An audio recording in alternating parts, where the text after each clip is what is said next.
Yeah, Gabe's definitely playing. We're still waiting to hear on JB. Gabe will definitely practice the next 2 days and be ready to roll. And up Purdue Fort Wayne on Sunday, obviously it was kind of back and forth in the first half. Second half, they were able to kind of create some separation, and then you guys got the ball back a little bit late. What do you think was ultimately the difference in that? Yeah, we had been giving up about 68.5 points a game.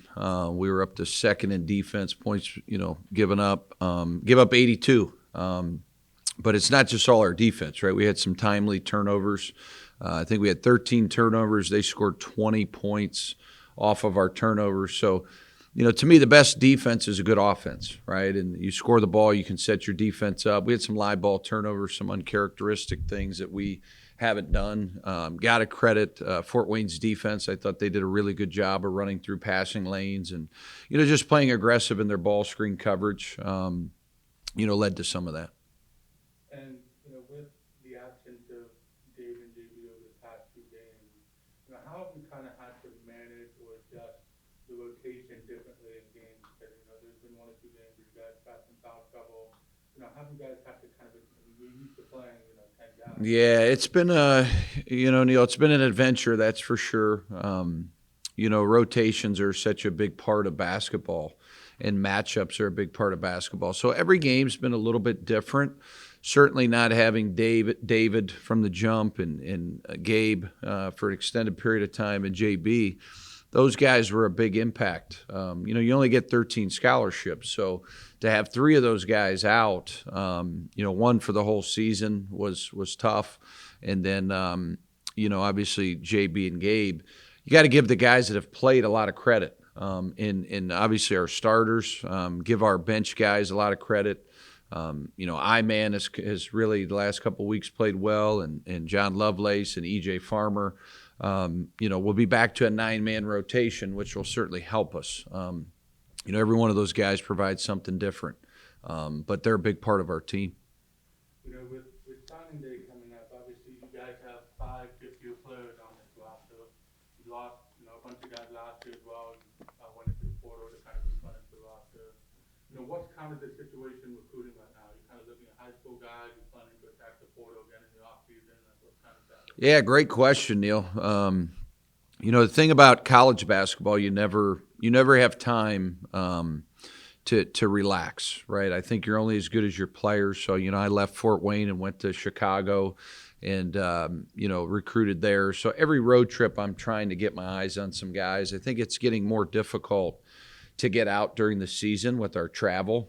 Most of these road trips have been 4 and 5 days. I think it's something we got to look at for next year. Our kids have missed 10 days of school, our current players. I think it's very difficult academically, how this thing is kind of unwound this year. But, we'll do it a couple ways. We're still going to develop, high school players. We're certainly going to look at junior college players.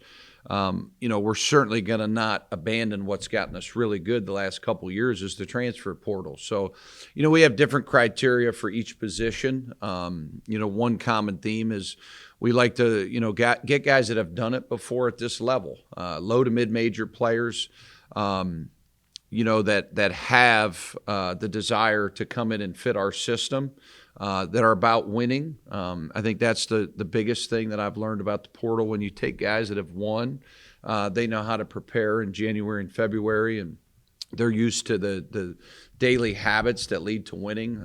From a positional point, each position we recruit, we like to be very specific on what we like at that position. So certainly the guys we brought in have been tremendous. 11 new players. You're 17-7, you're 9-4, you're right there in the hunt, for another league championship and certainly a top 4 finish. So I think we've figured it out here in Youngstown how to navigate the portal, what we're looking for.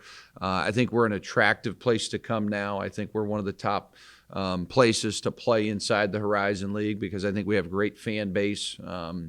You walk into this venue and it's packed. So we're attacking it every day. We actually had a meeting this morning about it, and I think you have to meet about it almost every other day because recruiting is really the lifeblood of the program. When you see Milwaukee and watch some of these jumps, what do you see from them? A lot of star power. B.J. Freeman is a superstar in our league, coming off Player of the Week. Tremendous guard play. Bart does a great job of running really good, fast actions, whether it's double drag, single drag, Spain action, off-ball screening. Does a great job of switching his defenses up. They're going to play 2-2-1 back to 2-3. They're going to play 1-2-2 back to man. They're going to diamond you back to man. They're going to play full court man.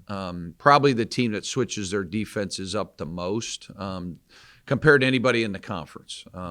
A team that has great history of winning, dating back to previous coaches. Got a lot of respect for what they've done in their program. They just built a $9 million practice facility. They're invested in their basketball, playing a great venue in downtown Milwaukee. So it's going to be a challenge.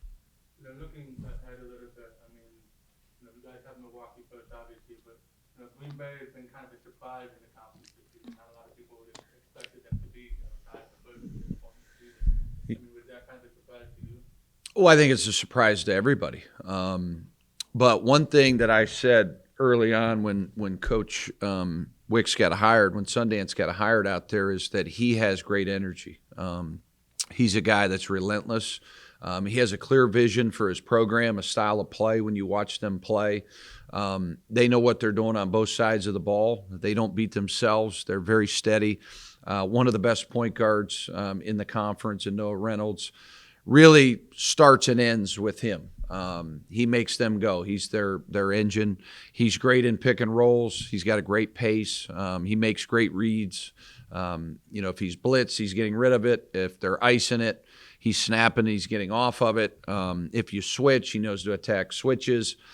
He's a really high elite player, but he's got an elite way that he handles himself on the court that's been contagious. They've got a lot of really good players. There's 7 games left. Currently, them and Oakland are in the lead. It can change week to week, as we know, right? All across college basketball, the last 3 weeks of the season, there's going to be a bunch of teams that will be crowned champions. It's a journey. I think it's the hardest thing to do. Everybody really puts a lot of merit in the NCAA tournament, and winning your conference tournament at our level is a huge deal. It's a game changer for the university and your program. But a regular season championship, 20 games, 4 months, whatever it is very difficult. So whoever wins this conference is going to be well-deserved. Who that is, I think it's to be determined. Jerrod, you've seen Wright State twice, Oakland twice, 2-4 Wayne twice, but you have not seen Green Bay or Milwaukee once. You kind of like that, or would you wish you had everyone first once and then? Yeah, good question. I don't like it at all. Don't like the way this has fallen. We got 4 games, with these guys in the last 3 weeks of the season. To me, it's very unorthodox. It's different. Like you said, a lot of these series are already done in the record books, and we're now seeing Milwaukee and Green Bay for the first time. I'd love to know their thoughts on it. But I think the league took the right steps in Wednesday, Saturday. It just needs to be one home, one away. So that helps your travel, right? So if you're going out on Tuesday for a road game Wednesday, you're coming back after the game. You're not on the road for 4 and 5 days. Kids aren't missing school. And then the imbalance of schedule when you're playing different teams, I don't like that either.